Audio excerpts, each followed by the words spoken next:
नमस्कार दोस्तों। आज की वीडियो में हम अडेनियम प्लांट के बारे में और इसकी केयर के बारे में पूरी डिटेल में बात करने वाले हैं। देखिए, अगर आपके गार्डन में अडेनियम का प्लांट है तो कुछ ऐसी बेसिक नॉलेज है जो आपके पास अवश्य होनी चाहिए। देखिए, आपके गार्डन में जो भी अडेनियम का प्लांट है, अगर उसकी ग्रोथ नहीं हो रही है या उसमें अभी कोई भी कलियाँ या फ्लावरिंग नहीं हो रही है तो आज का वीडियो खास आपके लिए होने वाला है।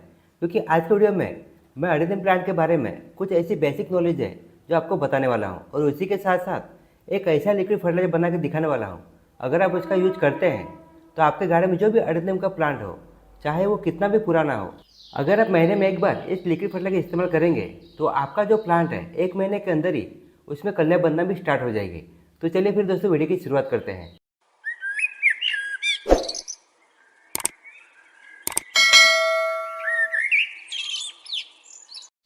देखिए, एडेनियम का प्लांट ये रेगिस्तान में होने वाला प्लांट है।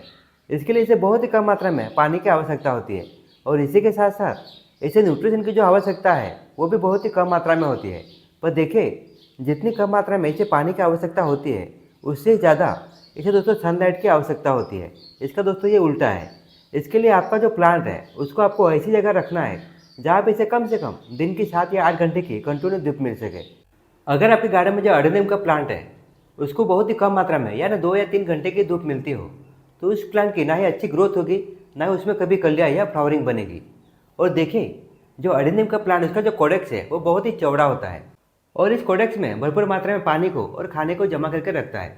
देखिए, हम लोग 1 महीने तक इसको कोई भी पानी या खाना नहीं देंगे यानी न्यूट्रिशन नहीं देंगे तो भी ये जो प्लांट है अपने अंदर जो जमा किया हुआ पानी है या खाना है उसका इस्तेमाल करके ये अच्छी तरह से सर्वाइव कर जाता है। इसके लिए दोस्तों इस प्लांट को बहुत ही कम मात्रा में पानी की आवश्यकता होती है। अगर हम गर्मी के मौसम की बात करते हैं तो जब इसके गमले की जो मिट्टी है अगर पूरी तरह ड्राई हो जाती है उसके बाद ही आपको पानी देना है। अगर सर्दी के मौसम में आपको पानी देना है तो कम से कम 4 से 5 दिन के अंतराल में आपको पानी देना है। इसका आपको ध्यान रखना है। और देखिए, ज़्यादा पानी आप देंगे तो आपका जो प्लांट है उसका जो रूट्स है उसमें बहुत ही फास्ट फंगस पकड़ लेता है।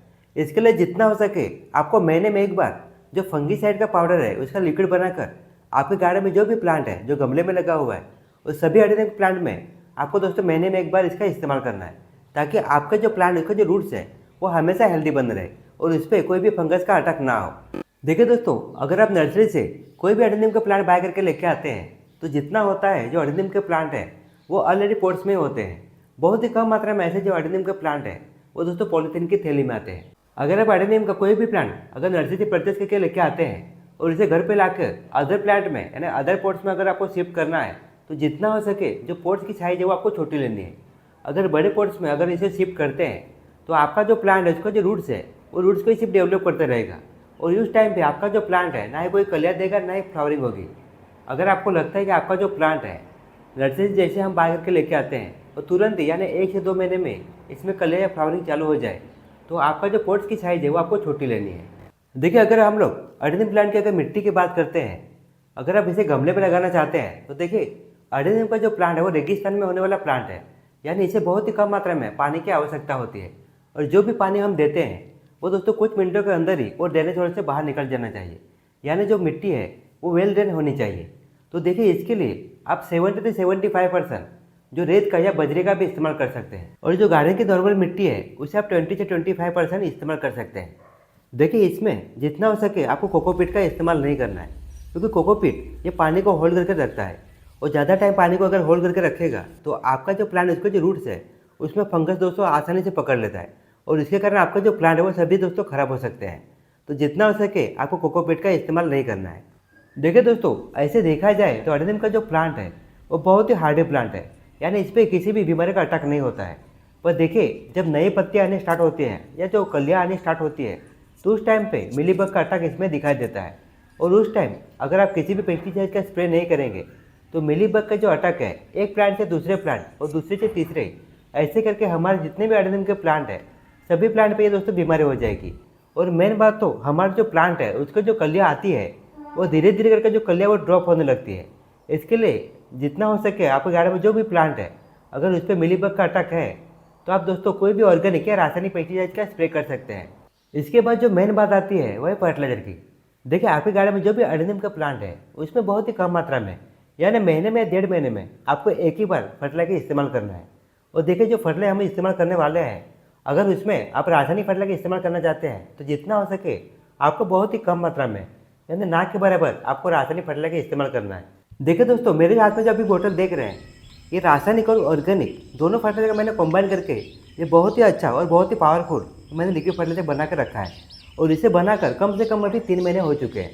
और इसे बनाने के लिए मैंने केले के छिलके, सरसों की खली, गोबर के कंडे और इसी के साथ साथ मैंने डीएपी का भी इस्तेमाल किया है। और देखिए, ये जो फर्टिलाइज़र है बहुत ही पावरफुल फर्टिलाइज़र है।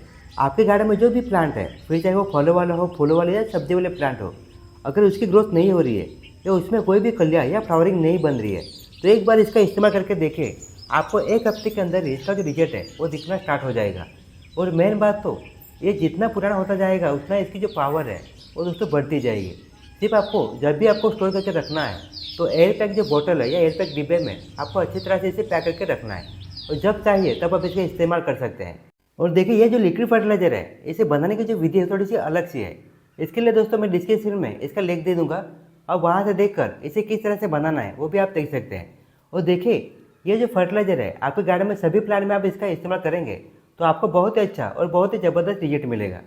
तो देखिए, इसे इस्तेमाल करने से पहले जो नॉर्मल से गार्डन की मिट्टी है या गमले की जो मिट्टी है वो आपको गुड़ाई कर लेना है। और गुड़ाई करने के बाद ये जो लिक्विड फर्टिलाइजर है आपको बहुत ही कम मात्रा में, यानी 1 लीटर में कम से कम 30 ml इसका इस्तेमाल करना है। और इसे अच्छी तरह से मिक्स करने के बाद आपके गार्डन में जो भी प्लांट है उसमें आपको दे सकते हैं। और देखिए, सभी प्लांट में आपको ज़्यादा देने की ज़रूरत नहीं है। सिर्फ दोस्तों 100 से 150 ml हर गमले में आपको देना है। और इसे महीने में आपको एक ही बार देना है। अगर एक बार भी देंगे तो भी आपको बहुत ही अच्छा और बहुत ही ज़बरदस्त इसका रिजल्ट मिलेगा। तो देखिए दोस्तों, आपके गार्डन में जो भी ऑर्गेनिज्म के प्लांट है, अगर उसकी ग्रोथ नहीं हो रही है या उसमें अभी तक कोई भी कलियाँ या फ्लावरिंग नहीं हो रही है, तो एक बार इसका इस्तेमाल करके देखिए, आपको बहुत ही अच्छा और बहुत ही ज़बरदस्त रिजल्ट मिलेगा। तो चलिए दोस्तों, इसी के साथ अभी आपसे विदा लेता हूँ। आशा करता हूँ कि आपको वीडियो पसंद आया हो। अगर आपको वीडियो थोड़ा सा भी यूजफुल लगे तो इस वीडियो को लाइक और शेयर करना ना भूलना। तो मिलते हैं दोस्तों नेक्स्ट वीडियो में नेक्स्ट टॉपिक के साथ। तब तक के लिए धन्यवाद।